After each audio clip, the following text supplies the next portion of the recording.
Now that you feel that you've been dating someone for a while, everything checks out, you got the answers that you like, you've built a camaraderie, you have common values. Question that people ask me all the time: how do I know if the person that I'm dating is my soulmate?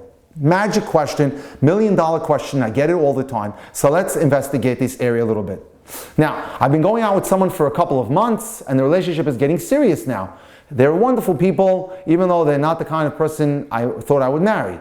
I was looking for someone more intellectual, or more athletic, or taller, or professional, or outgoing and handsome. I like them and they really have wonderful qualities, but I want to make sure they're the right one. How will I know?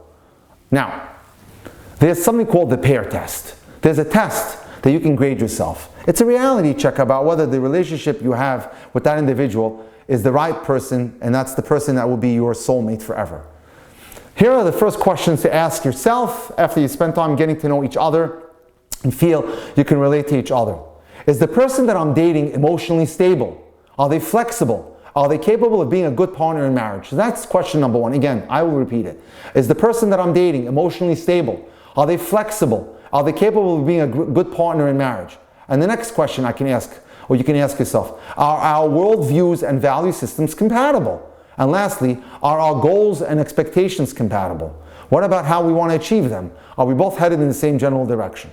If you answered yes to any of these questions, you now can go on to part 2 of the test, which determines whether the person that you're going out with is the right person for you. The test is called the PAIR test, P-A-I-R, and that stands for P, physical attraction, A, admiration, acceptance and affection, E, or I rather, emotional intimacy, and R is respect. Again, we're going to test out these 4 key areas of the person that I've been dating to determine if the person that I'm dating is my soulmate. A, is there physical attraction between myself and that individual that I'm dating? Is there admiration, acceptance, and affection? Is there emotional intimacy? And lastly, is there emotional respect? Let's go through them now, one at a time. Let's deal with physical attraction.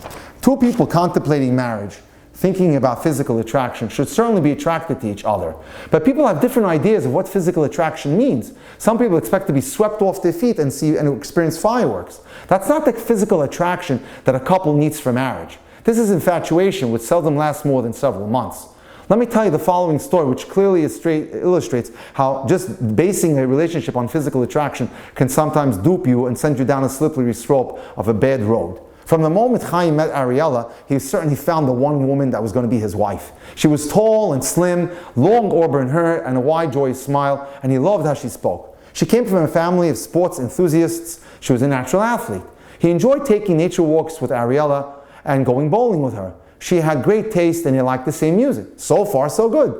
They had a lot of fun on their dates, and Chaim couldn't get over how lucky he was to have met such a fantastic girl. They started talking about their college studies and their day-to-day lives, their tastes and interests, and now the steps that they were taking to find jobs after graduation. Chaim felt that the next step was engagement and marriage, and he asked Ariella what she wanted in her life for the long term. What was her plan for the next 5 years or so? Her dreams focused on the city where she wanted to live, how she wanted to furnish her first apartment, and where she wanted to go on vacation. Chaim was taken aback. He thought that Ariella had not understood what he meant, and asked her if she'd ever thought about what she'd like to be, where she'd like to be 5 years from now. And she then conceded, oh, long-term goals, huh? You know, I have to tell you something, Chaim. I've always been uncomfortable about a bump that I've had on my nose, and one of my key goals is to have a nose job. Now, he was really shocked. It took another few weeks before Chaim finally admitted that he and Ariella had been relating to each other on a very superficial level. Ladies and gentlemen, in order to be able to build a dating relationship that's going to lead to marriage, one has to probe depth, which is called amuk in Hebrew, amkus. If you're having a relationship based on superficial things like this, you're in serious trouble. You need to have a relationship based on depth of character, depth of questioning, depth of communication. And so Chaim realized this was not a girl he can ever envision being his wife, and he quickly terminated that relationship. 2 people can initially feel a strong chemical pull towards each other, which is physical attraction, even though they don't know very much about each other, and they don't share common interests or common beliefs and personalities. So you have to be very careful with infatuation. Such a relationship won't last for the long term unless the couple can look beyond physical attraction and begin to relate to each other on a much deeper level. Many couples experience intense chemistry at the start and later realize they have nothing in common. The majority of people who are married didn't feel instant attraction that our Western contemporary culture tells us or mandates us that we should be feeling, because that's Hollywood. Some daters will like their partner's appearance from the start, and others take time until they develop that kind of feeling. So sometimes it could take 5, 6, or 7 dates until you get the physical attraction. I'm asked this question all the time. Do I have to have physical attraction right away? And the answer I tell them is no. As long as you're enjoying their company and you're deepening the conversation, oftentimes physical attraction, which is trailing behind, catches up very quickly. Ultimately, it doesn't matter what two people feel when they first met. What's important is how they feel about each other as the dating progresses. So we're looking for a progression which is northbound, right? So how strong should the attraction be? You should feel comfortable with the idea of being with the other person. Many men are attracted by visual images, such as a woman's overall appearance. Women tend to be stimulated by other factors, such as if they're comfortable with certain features of the man, such as a gentle smile that he may have, or the warmth in his eyes, and feel attracted. It doesn't matter how intense your feelings are, as long as you have feelings. Keep in mind that it takes, again, up to 6, 7, or 8 dates to get that physical attraction, which would be necessary for that relationship to progress towards engagement. Now let's move on to A, admiration. Do you admire the person that you're dating? Do you think that they have, or do you see that they have qualities and midos that you have not seen in other people?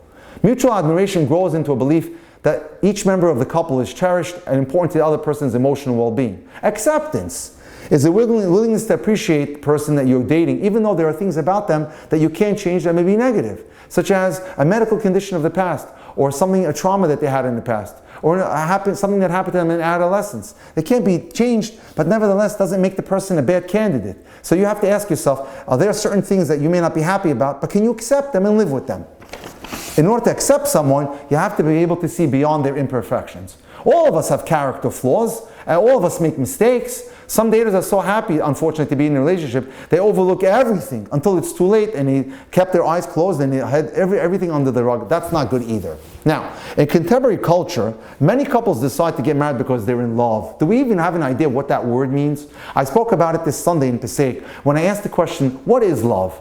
And so a writer who is very big authority in the subject said that before she got married, and she was taken into her husband's Rosh Hashiva, and he asked her, not a husband, her fiancé to be, who was about to propose to her, and the Rosh Hashiva, the rabbi, the dean of the school, asked her, tell me, what is love? And she felt that she knew what love is, so she answered the question like this. Love is the feeling that you have when you feel that you have that feeling. She felt herself like a balloon losing air. She was just embarrassed to no end. And then the rabbi explained to her, I'll tell you what love is. Love is the appreciation you have from an individual because you so appreciate their goodness and their kindness and their qualities. That's what love is. And what's the difference between the love you feel for your parents, your siblings, or the person that you're dating? And here we want to change something. Instead of saying I'm in love, which is often overused, we like to say, is the person feel like they're your best friend? Instead of thinking of liking someone a great deal, rather being in love with them, we want to say a deep feeling of affection is a more accurate description of the feeling two people should have before they decide that they're ready to get married. You need to strongly like the other person. You value them as a very important person to you in life. You want to spend time with them. You feel you miss them if they're not part of your life. And you're excited about the idea of building a life together. That's what being in love is.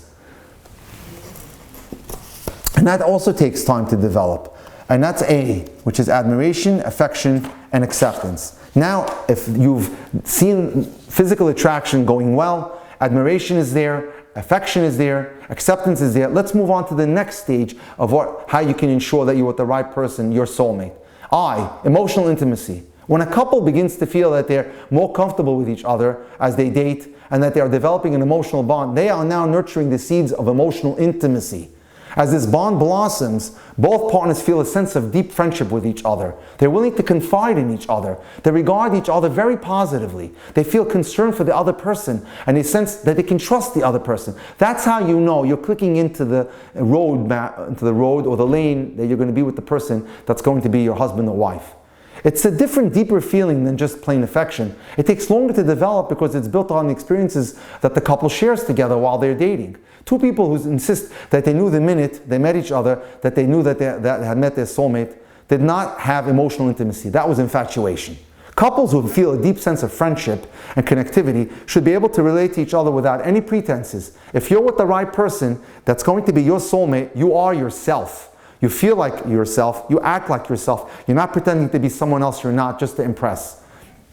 Next, If you have established emotional intimacy, you can discuss experiences, ideas, and feelings without feeling any kind of hesitation. You empathize with the other individual. You encourage each other and give emotional support to each other. You feel comfortable being in each other's presence. You do things that make the other person happy. And you want to be the person that the other person can turn to when they have any kind of challenge in their life. It's a state of being that couples must develop in order to have a good and close marriage. But it takes time to develop. There's no hard and fast rule, but we'd like to say anywhere between 10 and 15 dates should be the rough rule for establishing emotional intimacy. Now, how do we get to emotional intimacy? How do we establish emotional intimacy? Well, there's certain key things that I can suggest to you that would help us establish emotional intimacy. Number one, when you date and you're in a courtship, vary what you do on a date. I know that's hard today with the corona epidemic, and we don't have access to all the wonderful recreations and recreational tools that we had before, but we have to do as much as we can to vary the dates. It can't all just be walks in the park or dinners or food. Some dates should be interactive ones, such as shopping together if it's possible, volunteering for a chesed project together, such as packing groceries for Shabbos for people who are indigent, or engaging in an activity like hiking or boating. A couple should have some long dates together, some day dates, should see each other with friends and family, and also they should consider dates where they play games together, things like that. Paint together. So by varying what you do on a date, you get to see parts of their personality that you have not seen when you went on simple dinners, etc. Next, learn how to have fun together. Sometimes daters are so focused on finding out information that they forget about and they lose sight of the fact that you're going on a date just to plain have fun. So let your hair down and learn how to have fun and enjoy your dates. Next, make each date purposeful by discovering at least something new about the person you're dating that you didn't know beforehand. And for daters who are more serious now, talk on the phone. I often tell this to couples who are not feeling so totally connected. Talk on the phone with each other on days you don't see each other, so you get that feeling of what it feels like to be a husband and a wife for the future. And here's another one. Demonstrate acts of kindness and concern and thoughtfulness for each other. It can be as simple as baking cookies for him, buying her a box of chocolate, buying him a soda that he likes, cutting out a newspaper clipping of something that he enjoys. You'll feel comfortable turning to each other for advice when you've hit this point of emotional intimacy. You problem solve together. You give each other emotional support. You look forward to doing nice things for each other. If you're experiencing these kind of activities, you're on the way to engagement. If you have a disagreement, each of you will try to work it out. You won't try to just bail out. And that's how you know you've hit the bar of emotional intimacy. Last but not least on this rule of pair, P-A-I-R, R is respect. And that's simple. There's no place at all in a dating relationship where there's a lack of respect between the man and the woman. Absolutely not. If you see signs of a verbal abuse of disrespect, you have to be very suspicious of the person's motives and reach out to a dating mentor and ask them if it's appropriate, or perhaps you may have to make the unfortunate conclusion to terminate the shidduch. Perhaps I can close with an incredible story about a shidduch. So let me just deal with the camera and I'll tell this story right now.